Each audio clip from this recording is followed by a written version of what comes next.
Ай сайын су ресурстары маркетинг жауапкершілігі шектеулі серіктестік өкілдері Facebook әлеуметтік желісінің тікелей эфирінде қала тұрғындарының сұрақтарына жауап береді.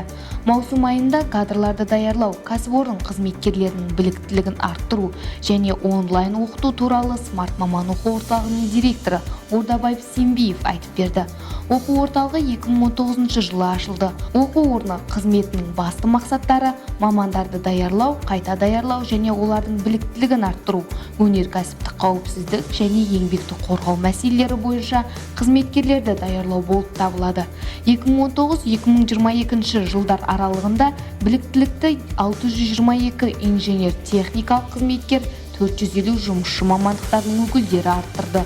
Оқу процесі қаланың жоғарғы және орта арнаулы оқу орындарының жоғарғы білікті оқытушылары мен жаттықтырушылары тартылған. 2022 жылы наурыз айында орталық жанынан оқу ғылыми зертханасы ашылып, зертханалық жұмыстарды жүргізу кезінде құрал жабдықтар ретінде пайдалану үшін стендтермен жарақаттандырылды. 2022 жылғы қаңтарда Қазақстан су арнасы Қазақстан Республикасының сумен жабдықтау және су бұру жөніндегі кәсіпорындар қауымдастығымен ынтымақтастық туралы шартқа қол қойылды. Қауымдастық шартқа қол қойған кезде өтеусіз негізде оқу орталығына Engine жобасы шеңберінде әзірлеген және өткізілген пилоттық курстардың материалдары берілді.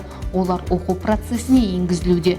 Су ресурстары колледжі Санкт-Петербург мемлекеттік бюджеттік кәсіптік мекемесімен авариялық қалпына келтіру жұмыстарының слесарі мамандығынан қашықтықтан оқыту бойынша шарт жасалды.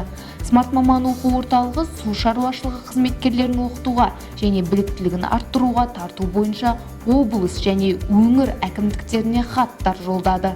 2026 жылға дейін оқытуды дамытудың перспективалық жоспарлары бекітілді.